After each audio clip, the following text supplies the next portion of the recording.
जय हिंद फ्रेंड्स, आपका बहुत बहुत स्वागत है इस चैनल पे। तो आज हमें बीपीएससी का एग्ज़ाम में जो क्वेश्चन पूछा गया था उस सभी को क्वेश्चन को डिस्कस करेंगे। ये इतना महत्वपूर्ण इसमें प्रश्न है कि हर एग्ज़ाम में यही सबसे देखने को क्वेश्चन आपको मिलेगा। काहे कि जो भी है पैटर्न जो है बीपीएससी का है लगभग अब वही सभी डिपार्टमेंट जो है वो फॉलो कर रही है इसका क्वेश्चन को। तो इसका हम आज एक्सप्लेन भी देखेंगे अच्छी तरह से।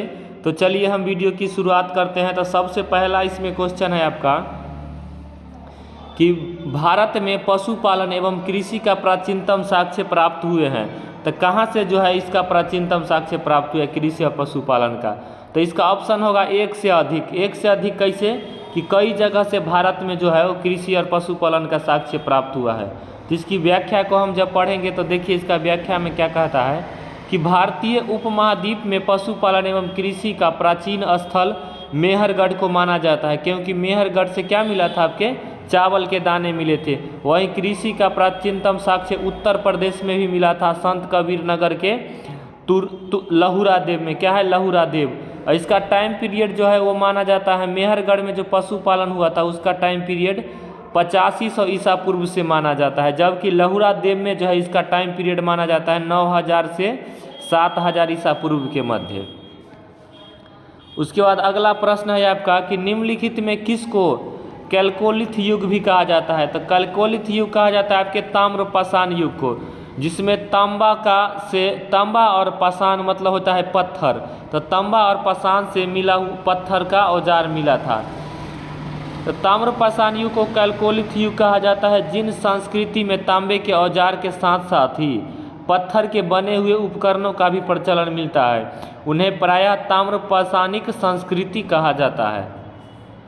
और सबसे पहले मनुष्य ने इसी तांबे धातु का ही खोज किया था और उसी का औजार बनाया था, इसीलिए ताम्रपाषाण युग कहा गया था। उसके बाद अगला प्रश्न है कि हड़प्पा में मिट्टी के बर्तन पर सामान्यतः किस रंग का परत उपयोग किया जाता था? तो मिट्टी का जो बर्तन बनाते थे उस पर लाल रंग का उपयोग होता था। किस रंग का? तो लाल रंग का उपयोग होता था हड़प्पा के बर्तन में। हड़प्पा निवासी मिट्टी के बर्तन जो है, हड़प्पा निवासी जो मिट्टी के बर्तन को व्यापक पैमाने पर उपयोग करते थे, मतलब बहुत उपयोग करते थे। और प्रारंभिक सभ्यता में पैर को चलित चाक, मतलब पैर से चलाने वाला चाक, अभी जो देखते हैं जो हाथ से चाक चलाता है, लेकिन उस समय पहले पैर से चाक चलाता था, वो वाला चाक था। हर बर्तन को कितना श्रेणी में बांटा था? तो 2 श्रेणी में बर्तन बांटा था। किस आधार पर? तो डिजाइन के आधार पर बांटे थे, और उसी को मृद भांड कहता है। मृद भांड मतलब मिट्टी के बर्तन, भांड मतलब होता है बर्तन, और मृद मतलब मिट्टी हो जाता है। उसके बाद है कि इन मृद भांडों में ऊपरी हिस्सों में लाल रंग की पुताई करते थे तथा निचले हिस्सों में काले रंग के प्रकार की चित्रकारी करते थे। सिंधु सभ्यता निम्नलिखित में से किस युग में पड़ता है? तो सिंधु सभ्यता किस युग में पड़ता है? तो आधे ऐतिहासिक युग में। आधे ऐतिहासिक में क्यों? क्योंकि आधे ऐतिहासिक मतलब होता है कि ऐसा काल जिसमें जो लिखा हुआ है उसको पढ़ा जा सकता है, तो उसको कहता है ऐतिहासिक। और जिसमें आधा पढ़ सकते हैं, मतलब आधा चीज़ है अवेलेबल लेकिन पढ़ नहीं सकते हैं, तो उसी को कहता है आधे ऐतिहासिक। प्रागैतिहासिक काल में साक्ष्य है लेकिन उसको पढ़ नहीं पाते हैं, और आधे ऐतिहासिक में प्रागैतिहासिक में न साक्ष्य है न पढ़ सकते हैं, और आधे ऐतिहासिक में आपका साक्ष्य है परंतु पढ़ नहीं सकते हैं, और ऐतिहासिक काल में साक्ष्य भी और उसको पढ़ा भी जा सकता है, तो उसी को कहा जाता है। तो आधे ऐतिहासिक काल में क्या था? साक्ष्य थे लेकिन उसको पढ़ा नहीं गया। तो ऐतिहासिक काल का निर्धारण पठनीय लेखन कला के ज्ञान के आधार पर किया जाता है। लेखन कला की ज्ञान से पहले का कालखंड को प्रागैतिहासिक कालखंड कहा जाता है। भारतीय इतिहास में 2300 ईस्वी पूर्व से 600 ईस्वी पूर्व के कालखंड आधे ऐतिहासिक कालखंड माना जाता है। सैंधव सभ्यता आधे ऐतिहासिक काल की सभ्यता है, क्योंकि यहाँ लेखन की कला का ज्ञान तो है परंतु अभी तक इसे पढ़ा नहीं गया है। सिंधु घाटी सभ्यता सबसे महत्वपूर्ण विशेषता क्या है? तो सिंधु घाटी सभ्यता की महत्वपूर्ण विशेषता है आपका एक से अधिक। कौन कौन है? तो इसमें है आपके पक्के ईंटों से बनी इमारत, प्रथम असलियत। इसका व्याख्या ही पूरा देख लेते हैं कि क्या क्या इसके बारे में कह रहा है इसे। तो सिंधु घाटी सभ्यता प्रमुख विशेषता नगर नियोजन से माना जाता है, मतलब वहाँ नगर व्यवस्था था, सुनियोजित नगर था। यहाँ नगर और कस्बे एक निश्चित योजना के अनुसार बसाए जाते थे, मतलब सिस्टमेटिक ढंग से वहाँ बसाया जाता था नगर। पक्की ईंटों से बनी इमारत मोहनजोदड़ो का विशाल स्नानागार, मतलब स्नान करने वाला घर, और अन्ननागर मतलब अन्न रखने वाला घर प्रमुख है। इसकी सतह पर पक्की ईंटों की है जिसे जिप्सम तथा मोटर द्वारा जोड़ा गया है। पक्की ईंटों से निर्मित इमारतें सुनियोजित वास्तुकला, उन्नत व्यापार एवं वाणिज्य सभ्यता का प्रमुख विशेषता है इसकी। अगला प्रश्न है आपका, किस शहर को मिनी हड़प्पा कहा जाता है, मतलब हड़प्पा का छोटा नगर। तो ये कहा जाता है आपके लोथल को। किसको कहा जाता है? लोथल को, मिनी शहर। ये कब पूछा गया? तो 2009 में ये क्वेश्चन आपके पूछा गया है। लोथल प्राचीन हड़प्पा या सिंधु सभ्यता के सबसे दक्षिणी शहरों में से एक है। इन्हें मिनी सभ्यता के नाम से भी जाना जाता है। यह आधुनिक गुजरात में स्थित स्थान है। इसकी पहली खुदाई SR राव ने किया था। किसने किया था इसका खुदाई? तो SR राव ने किया था। निम्नलिखित में कौन सा हड़प्पा स्थल बंदरगाह है? हड़प्पा का बंदरगाह कौन है? तो लोथल है। हड़प्पा का बंदरगाह कौन है? तो लोथल है। बंदरगाह मतलब क्या होता है? जहाँ की जहाज़ों को रुकने के लिए, पनिया जहाज जो होता है वहाँ रुकने के लिए जगह होता है। जैसे रेलवे का होता है स्टेशन, क्या होता है? रेलवे का रुकने के लिए, ट्रेन को रोकने के लिए क्या होता है? आपके स्टेशन होता है। तो उसी प्रकार उसको रोकने के लिए क्या होता है? जहाज को, पनिया जहाज को रोकने के लिए बंदरगाह होता है। उसके बाद अगला प्रश्न है आपके, पहले इसका विशेषता देख लेते हैं। हड़प्पा नगरी लोथल गुजरात के अहमदाबाद जिले के भोगवा नदी पर है। हड़प्पा किस नदी पर है? तो भोगवा नदी पर के किनारे स्थित है। यह हड़प्पा कालीन बंदरगाह है जहाँ से गोदीबाड़ा के साक्ष्य प्राप्त हुए हैं।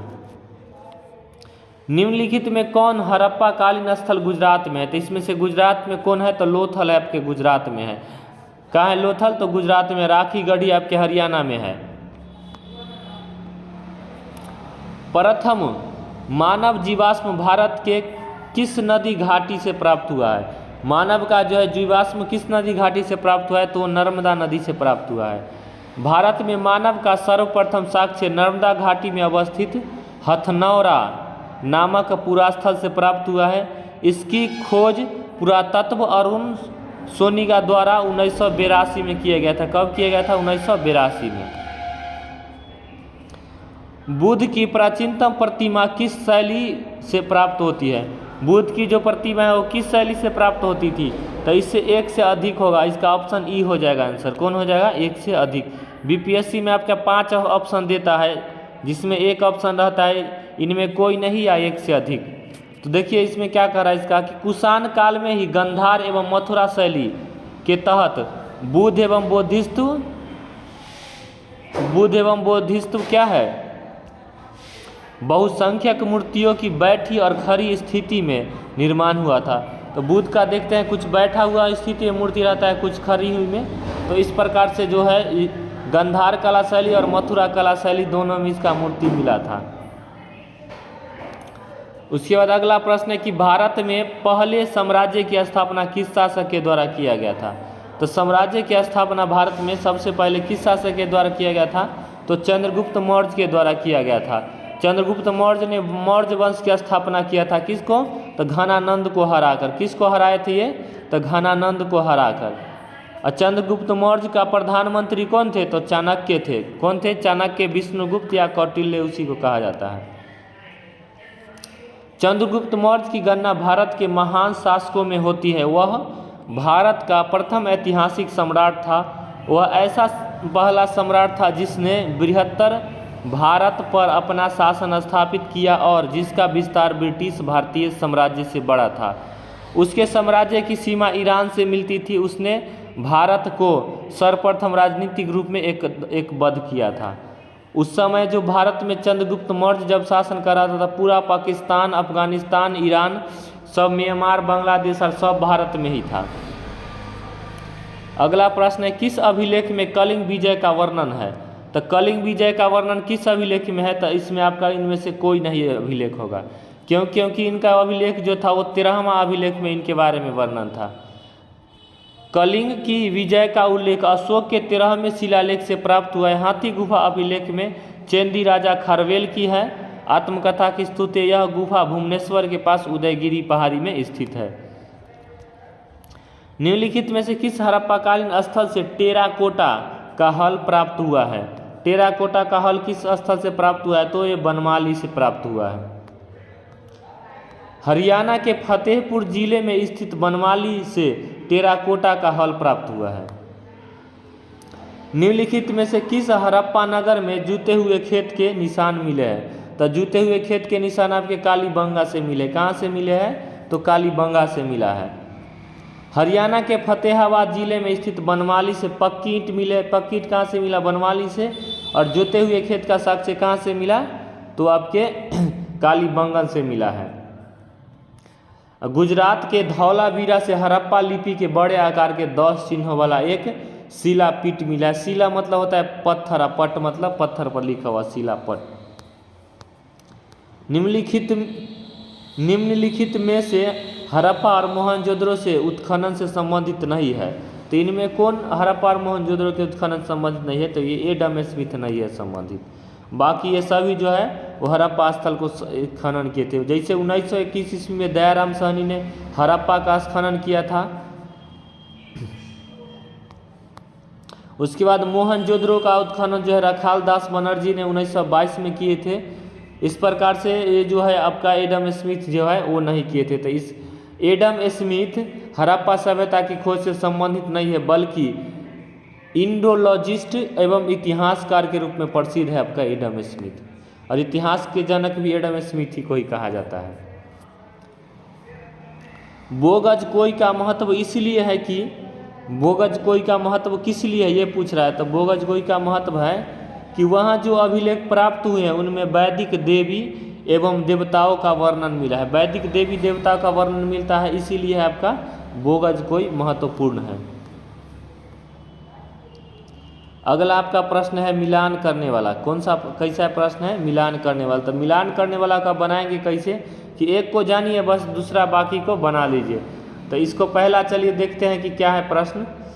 तो सबसे पहले इसमें कि सूची 1 को सूची 2 से मिलाइए। तो सूची 1 को 2 से मिलाइए, तब मिलाएंगे तब पता चलेगा आपको। ऑप्शन सी होगा आंसर। कौन सा होगा? सी होगा। सी में कौन है? सी का इसमें ए का हो जाता है 3। ए का 3 कौन होगा? तो ए हो गया उतनूर। तो उतनूर जो है वो हड़प्पा कालीन स्थल तेलंगाना में है। वही पायमपल्ली जो है, सॉरी ये चिरांद जो है, तो चिरांद का हो जाता है 4। तो चिरांद है आपका बिहार में। गुफलराल, गुफलराल कहाँ है? तो कश्मीर में है। और पयमपल्ली जो है ये आपके तमिलनाडु में है। पयमपल्ली कहाँ है? आपके तमिलनाडु में। अगला प्रश्न है महाजनपद काल से है ये क्वेश्चन कि महाजनपद काल का राजधानी और महाजनपद काल के राज्य को मिलाना है। तो मल्ल की राजधानी कहाँ थी और अंग की राजधानी कहाँ थी? तो इस प्रकार से सबको मिलाना है आपको। तो इसका आंसर आपका हो जाएगा ऑप्शन ए। कौन सा होगा?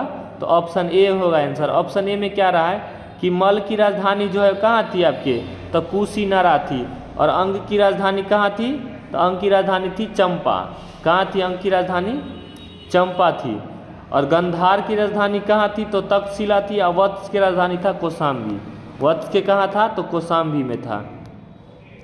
यहाँ देख लीजिए मिला है कि मल्ल की राजधानी कुशीनरा, अंग की चंपा, गंधार की तक्षशिला और वत्स की कौशाम्बी है। प्रसिद्ध 10 राजाओं के युद्ध किस नदी के तट पर हुआ था? तो 10 राजाओं के युद्ध हुआ था आपके पुरुषनी नदी के तट पर। किस नदी के तट पर? तो पुरुषनी नदी के तट पर हुआ था 10 राजाओं का युद्ध।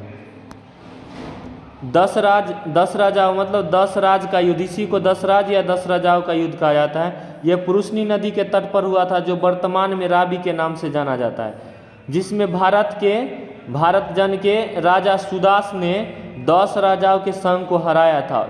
इस संघ में आर्यों की प्रमुख जन 5 था, ये अनु, दहु, यदु, पुरु और दुवर्सु। 5 लघु जनजाति के समूह सम्मिलित रूप से थे, जिसका पुरोहित कौन थे आपके? तो विश्वामित्र थे। और अकेले राजा सुदास ने सब मिलकर सबको हरा दिया था। भारतीय उपमहाद्वीप में लोहे का प्रयोग कब शुरू हुआ?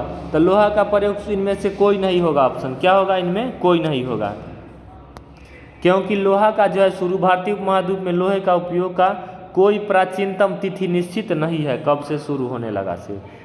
प्राचीन काल में गंगा के दक्षिणी क्षेत्र को क्या कहा जाता था? तो गंगा के दक्षिणी क्षेत्र को इनमें से कोई नहीं कहा जाता था। ऑप्शन में से कोई नहीं है।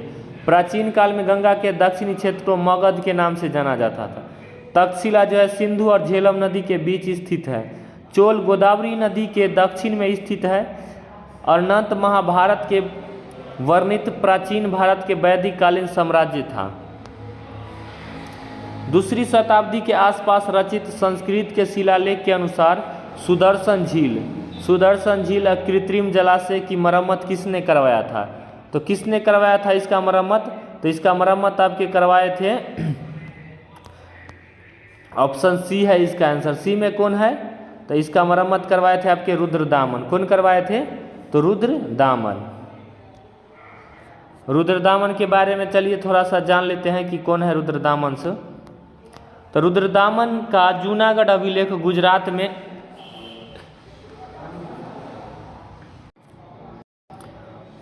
गुजरात में गिरनार पर्वत से प्राप्त हुआ है। ब्राह्मी लिपि में उत्कीर्ण संस्कृत भाषा का यह अभिलेख अब तक प्राप्त संस्कृत अभिलेखों में से सर्वाधिक प्राचीन है। इस अभिलेख को सुदर्शन झील के बांध के पुनर्निर्माण के द्वारा सृजित किया गया था। झांसी के पास देवगढ़ का मंदिर, इलाहाबाद के पास गढ़वाल मंदिर, बनी मूर्तियाँ किस कला की महत्वपूर्ण अवशेष है?